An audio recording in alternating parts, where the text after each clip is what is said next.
En la historia gloriosa y terrible de las conquistas militares, hay un nombre que destaca por encima de todos los demás. Un guerrero, un rey, una leyenda. Alejandro Magno. Nunca ha habido otro como él en el mundo. Nacido de una madre despiadada. Creía que su madre se comunicaba con un ser superior. Educado por un filósofo brillante. Uno de los pensadores más influyentes del mundo, Aristóteles. Motivado por un padre dominante. Desenvainaban rápidamente las espadas y la sangre fluía con ligereza. Guerrero macedonio a los 14 años. General a los 18. Rey a los 20. Al mando de 40.000 soldados ansiosos de guerra. Dejó un gran legado y una historia controvertida que han perdurado hasta nuestros días.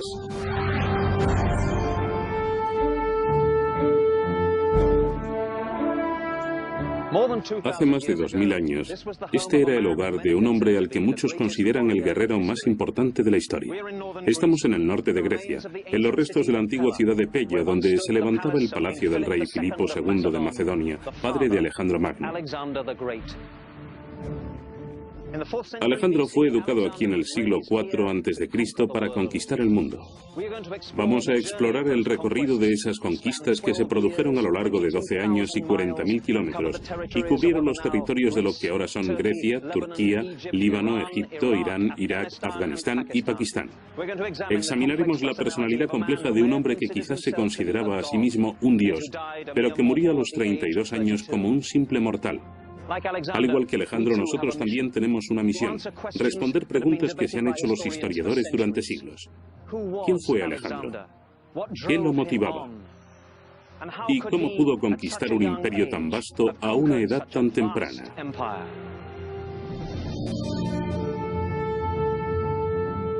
La mayor parte de lo que sabemos de Alejandro Magno procede de 4 historiadores antiguos que escribieron varios cientos de años después de la muerte de Alejandro en el año 323 a.C. Basaron sus manuscritos en los diarios de hombres que vivieron y lucharon junto a este guerrero legendario. Esos historiadores son Arriano, escritor y estadista griego, Diodoro de Sicilia, Curtio Rufo de Roma y el filósofo griego Plutarco, el único escritor que documentó la infancia de Alejandro y dedicó mucho tiempo a analizar su carácter. Cuando un retratista se propone crear un parecido, confía sobre todo en la cara y en la expresión de los ojos, y presta menos atención a otras partes del cuerpo. Del mismo modo, intento yo estudiar las acciones que revelan el funcionamiento del alma. Y así empezamos la historia increíble de un hombre que vivió una corta vida de 32 años, pero consiguió la inmortalidad histórica.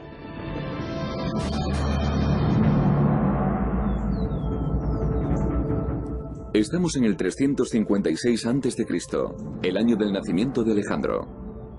En una zona del norte de Grecia conocida como Macedonia, gobierna el rey Filipo II sobre una población que otros griegos consideran inferior. Tenemos la impresión de que los macedonios eran analfabetos, de que eran brutos, estaban por debajo del nivel cultural del que hacían gala muchos atenienses y de que además eran peligrosos, como demuestra el rey Filipo II. Pero los macedonios son muy ricos. Controlan zonas llenas de minas de oro y de plata. Filipo explota esas riquezas al máximo. Reúne y entrena a un ejército que está entre los mejores del mundo. El reino de Filipo supuso un gran trauma para ellos. No entendían que el desorganizado reino macedonio se hubiera organizado de pronto gracias a las minas. Poseía un poder económico enorme. Pero donde hay poder, también hay pasión. En el año 357 a.C., Filipo, de 26 años, se apasiona por una joven llamada Olimpias, de la región griega del Épiro. Pide su mano en matrimonio y Olimpias acepta convertirse en una de sus numerosas esposas.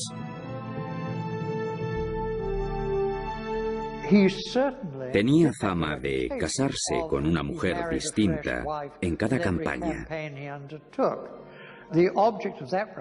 Y la causa de ese comentario era que quería hacerse invulnerable diplomáticamente, contrayendo distintas alianzas. Filipo está enamorado de la belleza de Olimpias, pero no sabe que ella posee un lado salvaje, excéntrico, que está metida en cultos místicos y mitologías. Ella tiene un carácter fuerte y le interesa la política, la religión, pero sobre todo la dinastía. No se confundan. El interés principal de Olimpias a lo largo de su vida fue ver en el trono a su hijo Alejandro. Creo que se mostró muy despiadada en lo concerniente a la sucesión de su hijo Alejandro. El matrimonio de Filipo con Olimpias produce al rey preocupaciones y desafíos más grandes que los que tiene que afrontar en el campo de batalla. La noche antes de que se consumara el matrimonio, la novia soñó que un rayo golpeaba su vientre.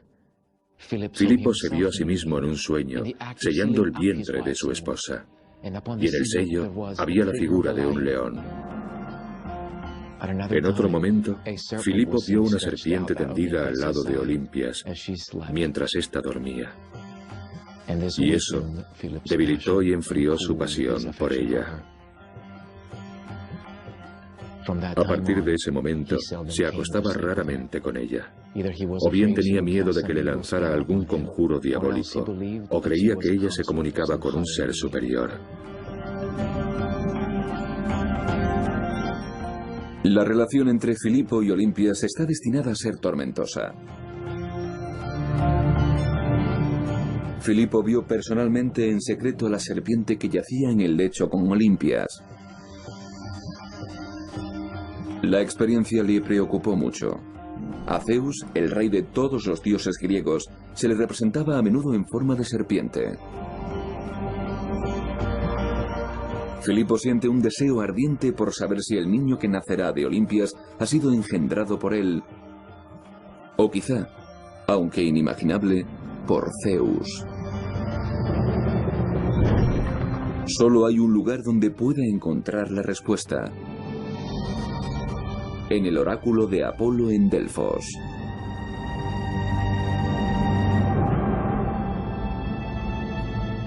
Así era Delfos en el siglo IV a.C.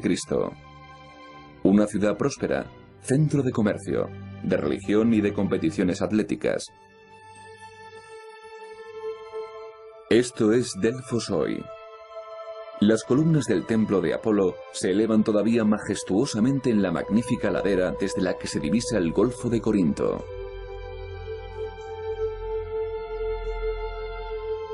Cuando nosotros oímos las palabras oráculo de Delfos, lo que entendemos es el lugar. La persona era el profeta. Lo que decía era la profecía. Ese es el lugar sagrado que estaba dedicado a Apolo. Y Apolo era el dios del sol, el dios de la música y la poesía. Por otra parte, en Delfos, Apolo podía predecir el futuro a la gente, y eso le daba un carisma especial. Por eso se llamaba oráculo, y eso es el oráculo de Delfos. Dentro del oráculo se pueden ver los tesoros, las estatuas, las dedicatorias, el templo.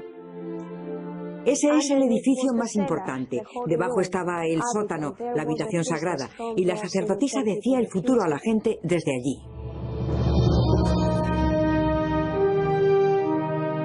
En los meses anteriores al nacimiento de Alejandro, en el 356 a.C., solo hay una pregunta que Filipo quiera hacerle al oráculo de Delfos. ¿Su hijo será hijo de un mortal o de un dios? Filipo envía un emisario aquí a Delfos a consultar con el oráculo de Apolo sobre el significado de lo que ha presenciado. El oráculo, aunque no reconoce directamente que Alejandro sea hijo de un dios, le dice a Filipo que haga sacrificios a Zeus y lo reverencia por encima de las demás deidades. El oráculo añade que Filipo perderá la vista del ojo con el que se asomó al dormitorio y vio a Olimpia con la serpiente. Una profecía que se cumplirá 2 años más tarde, cuando Filipo es herido de gravedad en una batalla. Ese tipo de historias, contadas por los historiadores antiguos, se ven hoy con escepticismo. Todo el mundo dice, oh, bueno, si te asomas por el ojo de la cerradura y ves a tu esposa refocilándose con una anaconda grande, bueno, eso puede trastornarte un poco. Independientemente de su relación con los dioses, el niño que nace de Olimpias en el verano del 356 a.C. está destinado a llevar victorias y tragedias a su país, su familia y a sí mismo, con el nombre de Alejandro Magno.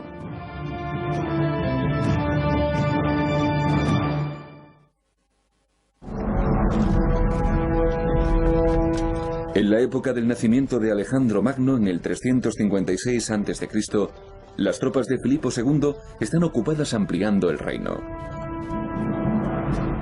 En la región de Macedonia, al norte de Grecia, hay 2 ciudades prominentes. Aigai, llamada ahora Vergina, es la primera capital macedonia y sigue siendo un centro activo de devoción por la tradición, arte y política. Todavía existen los restos de un palacio grande, así como un teatro al aire libre donde se celebran festivales, actuaciones y competiciones atléticas. En el siglo IV a.C., Pella se convierte en la capital macedonia y el hogar del rey Filipo II. Aquí es donde crece Alejandro Magno. Lleva una vida de príncipe, pero no es un niño rico mimado ni mucho menos. Su ambición y su curiosidad por el mundo son ilimitadas. Alejandro es un chico de una gran inteligencia. Su autor favorito es Homero y duerme con una copia de los poemas de Homero al lado de la cama. En Pella asiste a la escuela reservada a los hijos de la nobleza macedonia. En esa academia recibe un entrenamiento académico, atlético y militar. Pero a los 13 años sucede algo que convence a Filipo de que la inteligencia de su hijo solo se ve superada por su valor. Hubo un día en el que Filoneico de Tesalia llevó a Filipo un caballo llamado Bucéfalo, que ofreció venderle por 13 talentos. El rey y sus amigos bajaron a la llanura a presenciar las pruebas del caballo y llegaron a la conclusión de que era salvaje e incontrolable.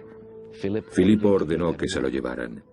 Pero Alejandro, que estaba cerca, comentó: se van a perder un gran caballo, y solo porque no saben controlarlo ni se atreven a intentarlo. Alejandro se acercó a Bucéfalo, lo sujetó por la brida y lo colocó en dirección al sol, porque había notado que el caballo se asustaba de su sombra. Alejandro montó el caballo y lo puso al trote con su voz y un gesto del pie. Filipo y sus amigos contuvieron el aliento, temerosos hasta que vieron a Alejandro regresar triunfante. Su padre, nos dicen, llegó a llorar de alegría. Cuando Alejandro desmontó, lo besó y le dijo: hijo mío, tendrás que encontrar un reino lo bastante grande para tus ambiciones. Macedonia es demasiado pequeña para ti. Realidad o ficción, la leyenda dice que Bucéfalo se convirtió en el caballo predilecto de Alejandro, un caballo que montó en la batalla en años posteriores.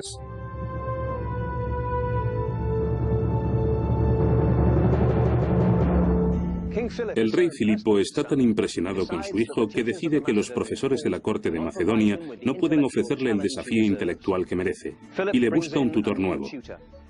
Un hombre que ha pasado la historia como uno de los pensadores más influyentes del mundo, Aristóteles. Filipo también proporciona a su hijo un entorno mágico en el que aprender. Este es el recinto de las ninfas en Mieza, parte de los jardines legendarios de Midas. Estos arroyos, grutas y senderos en sombra se consideraban sagrados para las ninfas, diosas mitológicas que eran espíritus de la naturaleza. Según Plutarco, Alejandro solía decir que su padre Filipo le había dado el don de la vida, pero Aristóteles le había enseñado a vivir bien. El adolescente Alejandro recorría todos los días este sendero hasta la cueva donde enseñaba Aristóteles.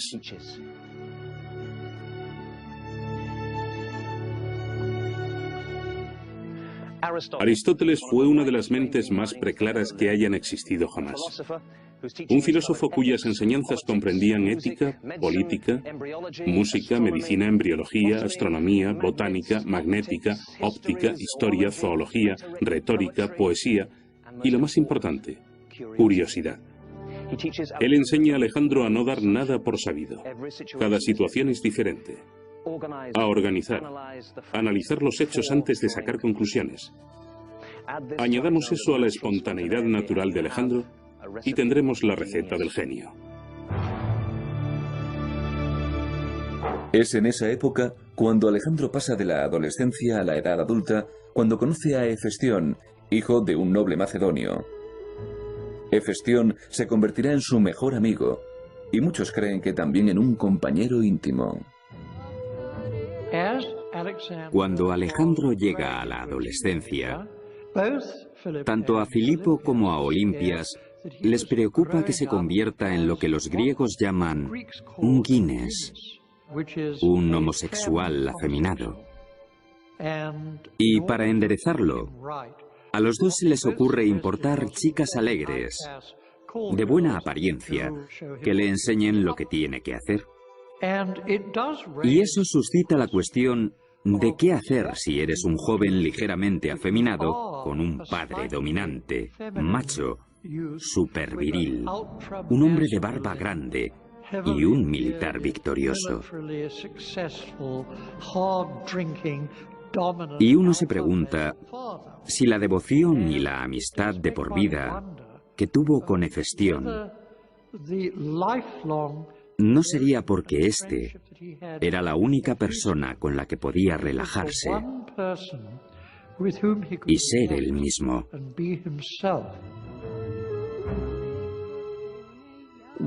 Lo que de verdad motivaba a Alejandro, y creo que todos los que quieran estudiarlo tienen que darse cuenta, es que le gustaban los problemas relacionados con reunir un gran ejército y utilizarlo para conseguir objetivos estratégicos. Eso era lo que lo motivaba. De un modo brutal, podríamos decir que lo que de verdad le excitaba era matar a otros ejércitos, y que eso le producía mucho más placer que el sexo. Muchos creen que la filosofía de Aristóteles, el instinto de guerrero de Filipo y la pasión de Olimpias por la mitología se combinaron para crear un ser humano extraordinario, Alejandro. Pronto tendría su primera ocasión de probarse a sí mismo en el campo de batalla, pero también se ganaría un enemigo, su propio padre.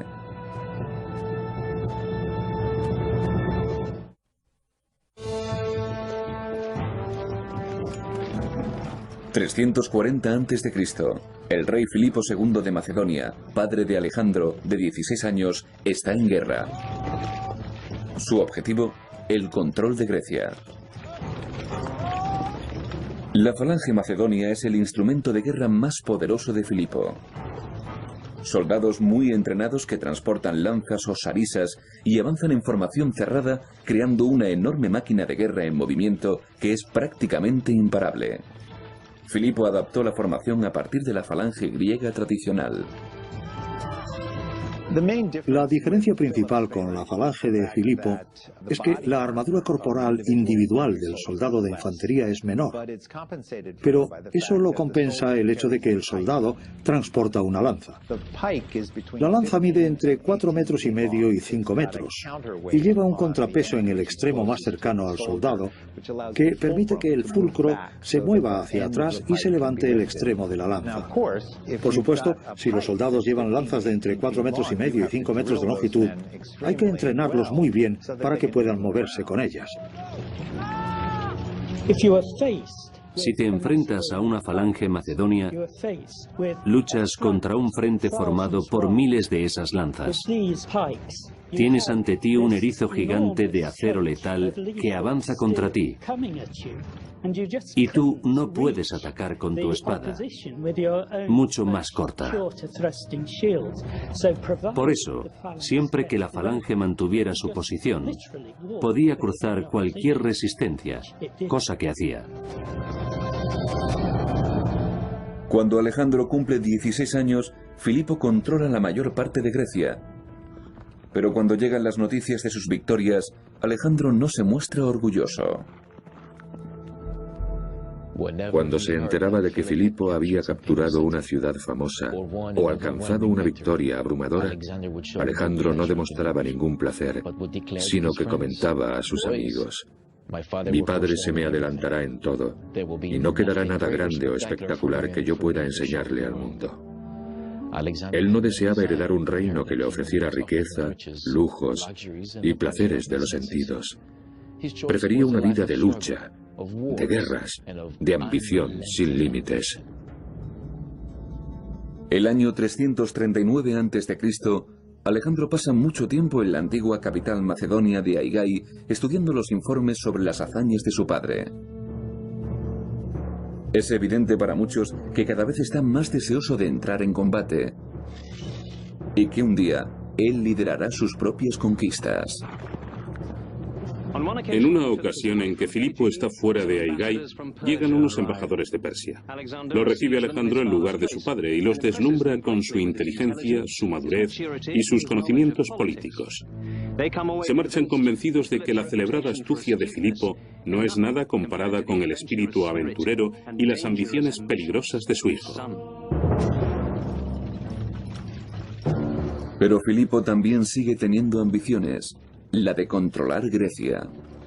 Y los dos enemigos más poderosos que se interponen en su camino son los ejércitos de Tebas y Atenas. Hay un grupo de soldados en particular que tiene una reputación de ferocidad. La banda sagrada de Tebas está formada por 150 parejas de amantes masculinos que comen juntos, duermen juntos y combaten juntos, sin retroceder nunca, luchando siempre hasta la muerte. Para que el desafío sea aún mayor, los tebanos y los atenienses cuentan con armas, soldados y dinero de Persia, considerada la nación más poderosa del mundo. El rey persa sabe que si Filipo completa su conquista de Grecia, pondrá a Persia en su punto de mira. El motivo de Filipo es la venganza por los años que lleva Persia interfiriendo en los asuntos políticos de Grecia y Macedonia. A los gobernantes persas les gustaría ver la ambición de Filipo destruida por las tropas de Tebas y Atenas. El enfrentamiento se producirá en un lugar llamado Queronea, en la Grecia central. Hoy es un mar vasto de campos de algodón. La derrota de Filipo significaría el final de sus conquistas. La victoria lo impulsaría a mover su ejército hacia Asia. El día en el que tiene lugar la batalla de Queronea llega en agosto del año 338 a.C. Alejandro tiene 18 años. Filipo decide que ya es hora de que su hijo se convierta en comandante macedonio. Le da el mando de la caballería, una fuerza de 2000 jinetes que siempre juegan un papel estratégico clave en las batallas de Filipo, atacando al enemigo desde el flanco. El historiador Diodoro empieza su relato de la vida de Alejandro en la batalla de Queronea.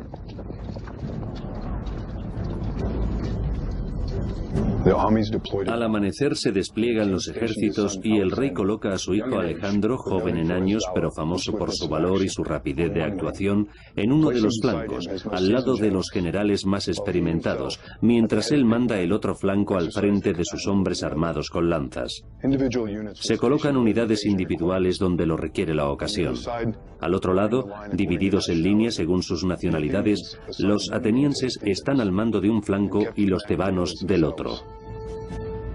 Estoy en el lugar de la batalla de Queronea.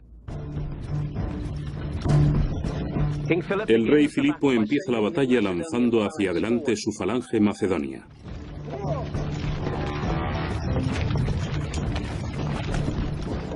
Atacan el flanco izquierdo ateniense. De pronto reciben la señal de retirada. Y cuando una falange de infantería retrocede, mantener la formación es un logro casi imposible, que solo se consigue porque estamos hablando de la mejor tropa de infantería del mundo. Los atenienses y sus aliados avanzan por el campo de batalla hacia los macedonios en aparente retirada. Pero los tebanos, que son tropas más disciplinadas, se quedan donde están, lo cual resulta ser un error. Porque entre los tebanos y sus aliados se abre un hueco y Alejandro lo ve. Está esperando con la caballería y cuando ve el hueco se lanza a la carga, lo atraviesa, rodea a los tebanos y puede atacar a los aliados por el lateral. Al mismo tiempo, la falange macedonia deja de retroceder y empieza a avanzar. Se lanzan sobre los atenienses como una apisonadora.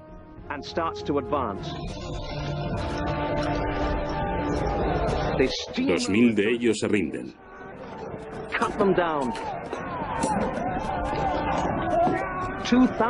Los tebanos no tienen tanta suerte. Alejandro y sus hombres los tienen rodeados por completo y muere prácticamente hasta el último hombre.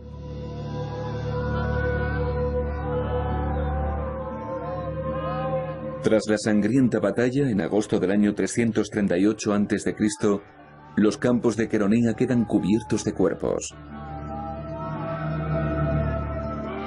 Filipo logra, con ayuda de su hijo, su objetivo de controlar Grecia. La banda sagrada de tebanos son enterrados aquí, bajo esta estatua de un león. Los muertos atenienses son cremados. La batalla de Querona logró dos cosas. A nivel personal demostró que Alejandro era un comandante eficaz y valiente, de lo que seguramente era la mejor fuerza de caballería que ha visto nunca el mundo. Políticamente estableció el control de Filipo sobre Atenas y la mayoría de las ciudades-estado griegas. Podía permitirse ser generoso, ofreció la paz y liberar a los prisioneros y sus condiciones fueron aceptadas. Alejandro fue enviado a Atenas con una guardia de honor para llevar las cenizas de los atenienses muertos. Pero la relación entre el padre y el hijo estaba a punto de cambiar. Nunca más le encomendaría a Filipo una misión tan importante. La batalla de Queronea pudo haber sido el comienzo de una dinastía macedonia padre-hijo, pero el futuro guardaba un destino muy distinto. Un destino donde no habría un respeto mutuo entre Filipo y Alejandro, sino odio y desconfianza.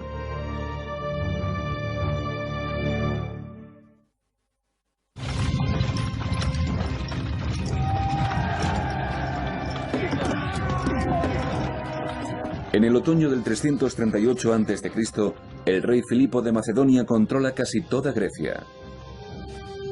Una victoria decisiva en Queronea, en la que Alejandro juega un papel importante en la derrota de los atenienses, inspira un gran respeto en las tropas macedonias por un nuevo liderazgo padre-hijo. A los 18 años, Alejandro ha demostrado ya ser un digno sucesor del trono de su padre. Y naturalmente asume que un día será el dueño de este palacio de Aigai. Pero una serie de acontecimientos cambia esas expectativas. Acontecimientos provocados no por la guerra, sino por el amor. A los pocos meses de su victoria en Queronea, Filipo decide tomar otra esposa.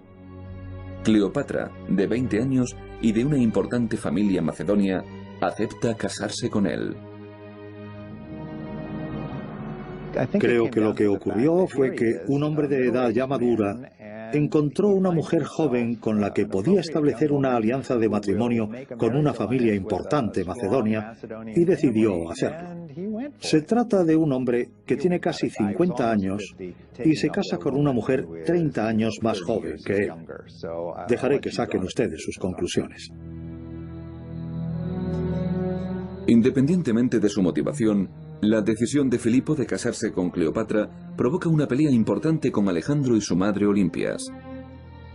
Si Cleopatra, que es macedonia, da a luz un hijo varón, este ocupará el lugar de Alejandro como heredero legítimo al trono de Filipo, ya que la madre de Alejandro es de Épiro, que no es parte de Macedonia.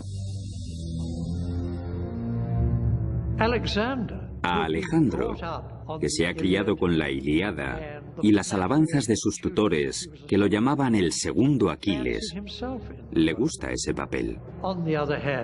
Por otra parte, está Papaíto, que tiene prioridad en ese puesto.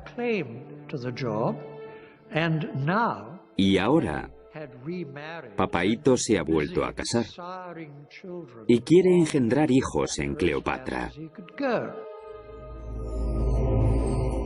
La creciente tensión entre miembros de la familia alcanza su punto cumbre la noche de la boda de la pareja, en el otoño del 338 a.C. Los macedonios eran famosos por sus fiestas alcohólicas. Muchas de ellas tenían lugar aquí, en el palacio.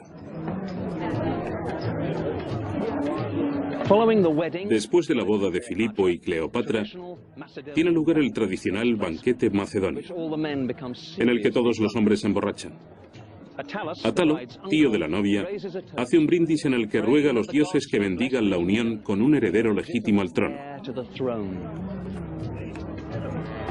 Alejandro, enfurecido, grita: ¿Y yo qué soy, un bastardo? Y le arroja su vaso de vino a Atalo.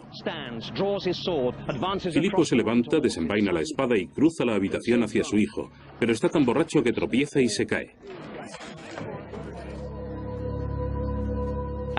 Alejandro se burla de su padre y dice: este es el hombre que quiere cruzar de Europa a Asia, y ni siquiera puede cruzar de una mesa a otra.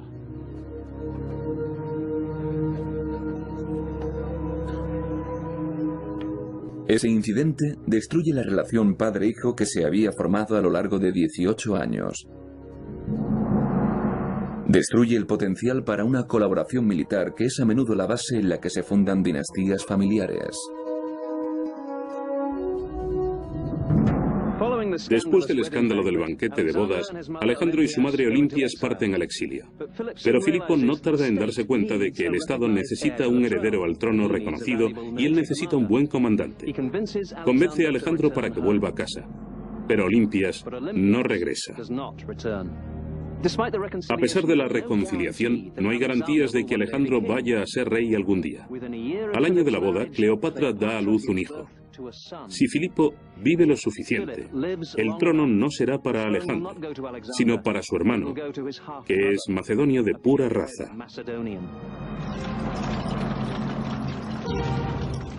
Aunque la discordia entre Filipo, Alejandro y Olimpias dista mucho de haber sido superada, Filipo se concentra ahora en su nuevo objetivo. Con Grecia bajo su control, quiere extender su reino por Asia. Envía una pequeña expedición de tropas a la costa occidental de Asia, al mando de su general Parmenio, para que estudien los obstáculos y establezcan una cabeza de puente. Parmenio era su general más antiguo, un hombre muy importante para él.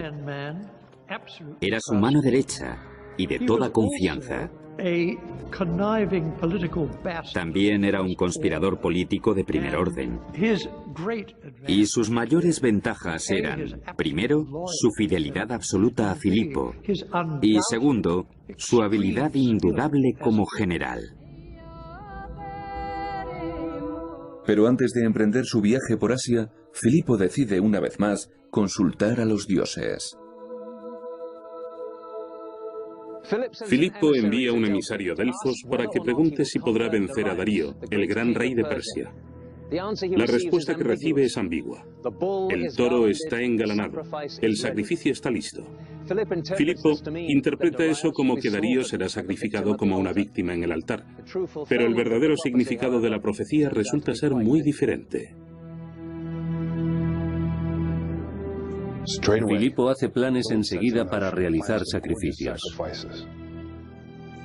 Quiere que en las festividades participen tantos griegos como sea posible, por lo que organiza competiciones musicales y banquetes espléndidos para sus amigos e invitados.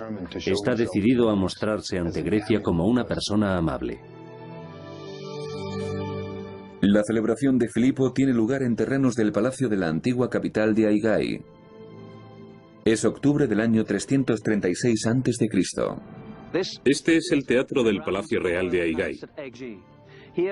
Aquí se reúnen miles de macedonios con el rey Filipo y con Alejandro para un festival en honor de los dioses.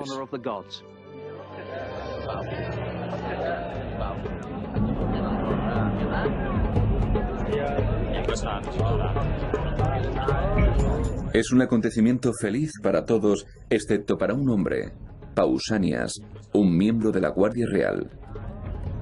Según el historiador antiguo Diodoro, Filipo aprecia a Pausanias a causa de su belleza. Pero cuando el rey se encapricha de otro joven, Pausanias reacciona mal. Acusa al joven de ser un hermafrodita promiscuo. Pausanias es castigado por eso. Lo llenan de vino hasta emborracharlo, y cuando está inconsciente, lo entregan a los muleros del rey para que abusen de él en una borrachera. Más tarde se queja ante Filipo de esos abusos, pero el rey no actúa contra los responsables. Pausanias, enfurecido, se acerca a Filipo, lo apuñala y huye. Pero cae muerto antes de que pueda escapar. Alejandro corre hacia su padre, pero es demasiado tarde. Filipo muere el 336 a.C.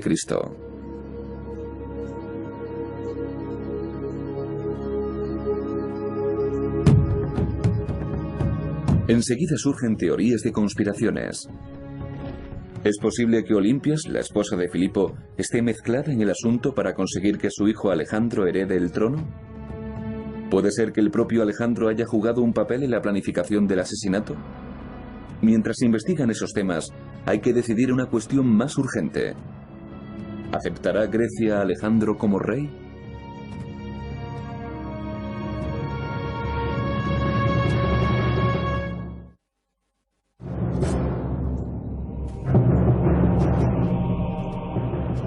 Cuando el rey Filipo de Macedonia cae asesinado en el 336 a.C., no hay duda de que uno de sus guardas asesta el golpe mortal. Pero al igual que en asesinatos más modernos atribuidos a asesinos en solitario, surgen preguntas sobre si es posible que haya otros mezclados en el complot. Surgieron teorías de conspiraciones desde el comienzo. Sobre todo, después de que Pausanias muriera tan convenientemente a manos de antiguos compañeros de clase de Alejandro, lo que hacía ya imposible que pudiera hablar.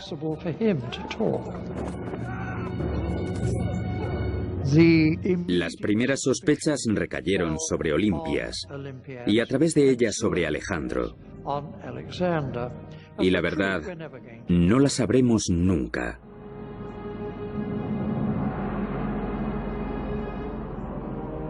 Después de una cremación ceremoniosa, los huesos de Filipo y sus posesiones más preciadas son colocados en el interior de una cámara funeraria que se cubre con toneladas de tierra. Según una costumbre antigua, cuanto más alto el montículo, más importante la persona.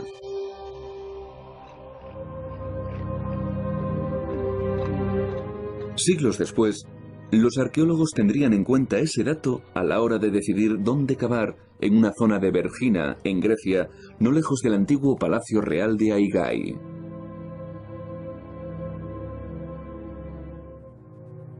Aquí es donde enterraron al rey Filipo II, cerca de su palacio, bajo un montículo de tierra que se conoce como el Gran Túmulo.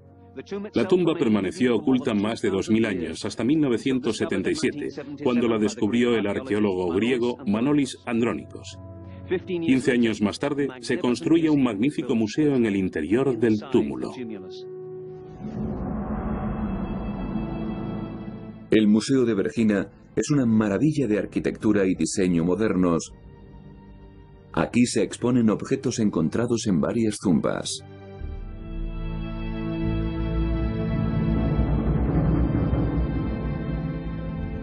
Esta es la cámara funeraria de Filipo II.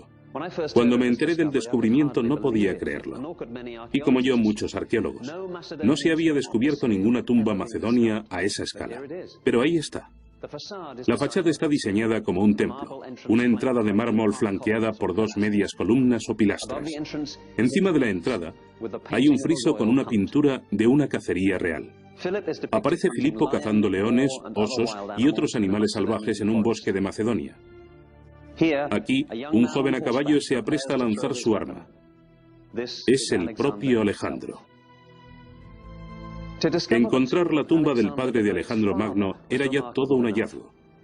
Pero lo que los arqueólogos no se esperaban, lo que nadie había podido imaginar, era el asombroso tesoro que encontrarían dentro. Los huesos de Filipo II estaban en el interior de esta caja de oro macizo.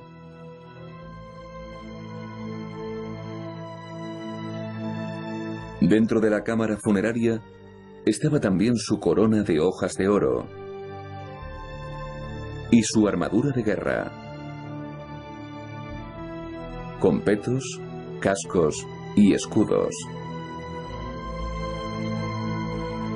Inmediatamente después del entierro de su padre, Alejandro se enfrenta al desafío más importante de su joven vida: probar a los ciudadanos de Macedonia que merece ser rey.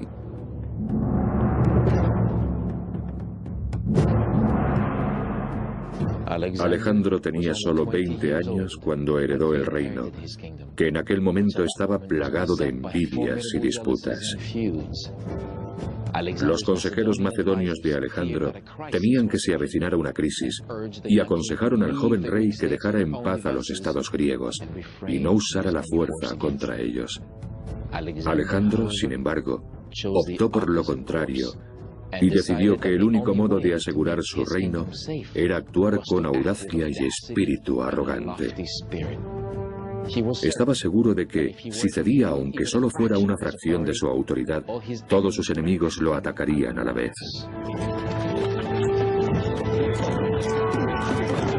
En menos de 6 meses, Alejandro recupera el control de Grecia al mando de su ejército macedonio y se gana el respeto de sus tropas por su decisión y su valentía.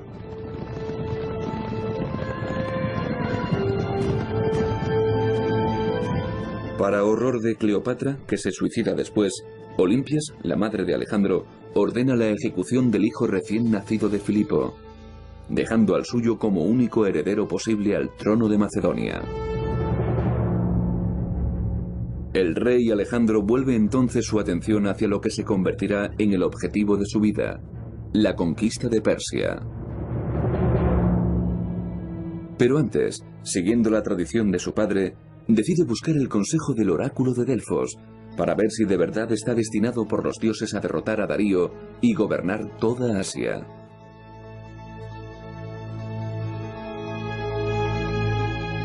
Pero a diferencia de Filipo, que siempre enviaba un emisario, Alejandro va personalmente en noviembre del año 335 a.C. Cuando Alejandro llega aquí a Delfos, le dicen que ha llegado en la época equivocada. En los meses de invierno no se puede consultar al oráculo. Tendrá que regresar en primavera.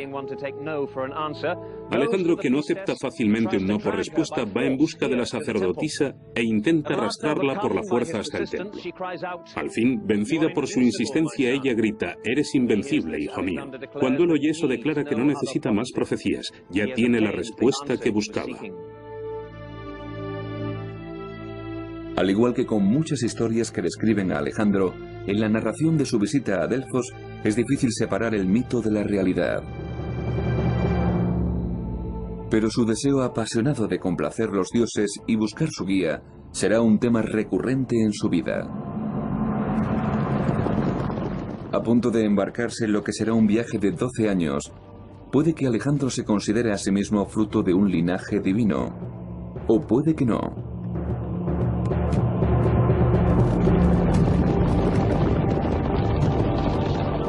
Cuando parte para Asia, su madre le dice que a su regreso le revelará un secreto increíble sobre su vida. Muchos creen que Olimpia se refiere a la cuestión a la que solo ella puede responder. ¿Es Alejandro hijo de un dios? ¿O es un mero mortal?